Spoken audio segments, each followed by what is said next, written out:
ৰাইজক মোৰ সশ্ৰদ্ধ প্ৰণাম। তো আজি আমি কোকৰাঝাৰ জিলা আইন সেৱা প্ৰাধিকৰণে আমাৰ কোকৰাঝাৰ জিলাৰ বিভিন্ন সাংবাদিক বন্ধুসকলক আমি ইয়াত আমন্ত্ৰিত কৰি আনিছোঁ। ইয়াৰ উদ্দেশ্য এটাই যে আমাৰ যি অহা ইংৰাজী 12 মাৰ্চ 2022 তাৰিখে ৰাষ্ট্ৰীয় লোক আদালত অনুষ্ঠিত হ'ব, তাৰ বিষয়ে ৰাইজক অলপ অৱগত কৰোৱা। তো ৰাষ্ট্ৰীয় আইন সেৱা প্ৰাধিকাৰীৰ নিৰ্দেশমৰ্মে সমগ্ৰ দেশত অহা ইংৰাজী 12 মাৰ্চ 2022 তাৰিখে ৰাষ্ট্ৰীয় লোক আদালত অনুষ্ঠিত হ'বলৈ গৈ আছে। সেই মৰ্মে আমি কোকৰাঝাৰ জিলা আইন সেৱা প্ৰাধিকৰণে আমাৰ জিলা আৰু সত্ৰ ন্যায়াধীশ মহাশয়ৰ সুদক্ষ নেতৃত্বত লগতে আমাৰ কোকৰাঝাৰ জিলাৰ বিভিন্ন ন্যায়িক বিষয়াসকলৰ সহযোগত আৰু জিলা প্ৰশাসনৰ সহযোগত আমি ৰাষ্ট্ৰীয় লোক আদালত 12 মাৰ্চ 2022 তাৰিখে আমাৰ আদালত চৌহদত অনুষ্ঠিত কৰিব গৈ আছোঁ। এই লোক আদালতত আন বৰ্ষৰ দৰে বিভিন্ন বেংক, APDCL, BSNL আদি বিভাগৰ ঋণ আদায় সম্বন্ধীয় গোচৰ নিষ্পত্তিৰ বাবে পদক্ষেপ লোৱা হৈছে আৰু এই গোচৰৰ সংখ্যা হৈছে আমাৰ আজিৰ তাৰিখত 1210টা। আৰু আগতীয়াকৈ এই গোচৰ নিষ্পত্তিৰ বাবে প্ৰতিটো বেংক শাখা, APDCL, BSNL আদিৰ কাৰ্যালয়ত ৰাইজে যোগাযোগ কৰিব পাৰে।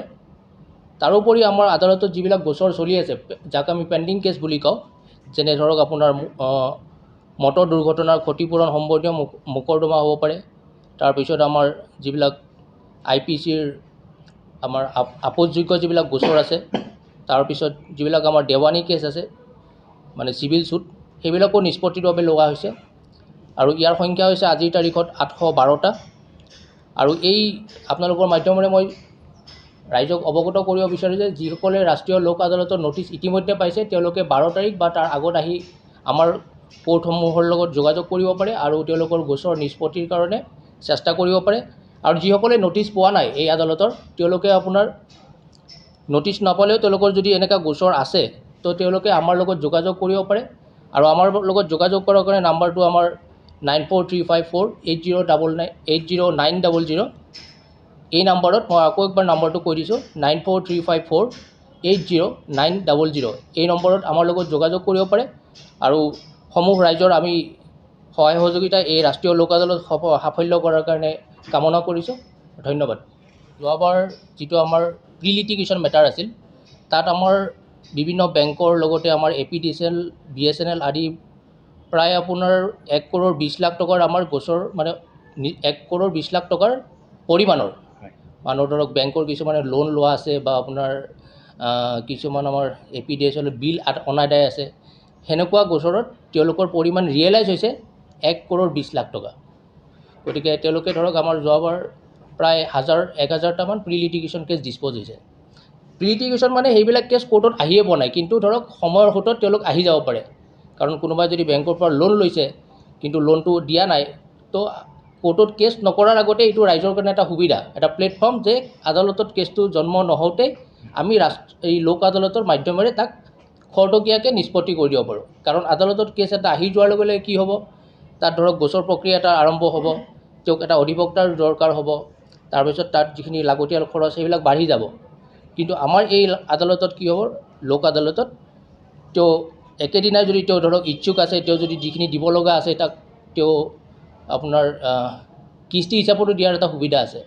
গতিকে আৰু বেংকে হওক বা যিকোনো APDCL হওক, তেওঁলোকে অলপ ৰেহাইও কৰি দিয়ে যিখিনি দিবলগীয়া আছে সেই এমাউণ্টৰ পৰা। ছাপ'জ 1 লাখ টকাৰ লগত দিব লগা আছে, এইটো হয়তো 1 লাখ টকা নিদিয়াকৈও তেওঁৰ কেছটো শেষ হৈ যাব পাৰে, অলপ মিনিমাম এটা এমাউণ্ট দিও হ'ব পাৰে।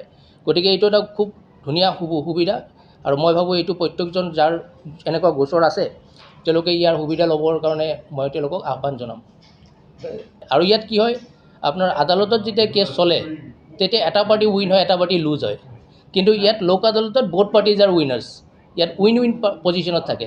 আৰু ইয়াত মানে কি হয়, আপোনাৰ ধৰক যিকোনো, মই সেইকাৰণে কৈছোঁ আপোনাৰ যিবিলাক আদালতত চলি আছে ইতিমধ্যে কেছ, যেনেকৈ আপোনাৰ ক্ৰিমিনেল কম্পাউণ্ডেবল কেছ বুলি কওঁ, আপোচযোগ্য কেছ, তো সেইবিলাকত যদি আমি ধৰক পাৰ্টিৰ মাজত ইয়াত লোক আদালতত কেছটো আপোনাৰ গোচৰটো আমি নিষ্পত্তি কৰোঁ, তেতিয়াহ'লে দুইটা পাৰ্টিৰ মাজত যিটো সম্বন্ধ, তেওঁলোকৰ মাজত সম্বন্ধটো সুদৃঢ় হ'ব। কিন্তু কোৰ্টত যেতিয়া ৰায় হ'ব, এটা পাৰ্টিটো ক'ৰবাত জেলত যাব বা যদি জেলত নাযায় তেওঁ মুক্তি পালে, যোনে কেছ দিলে তেওঁ বেয়া পাব, মনত আঘাত পাব।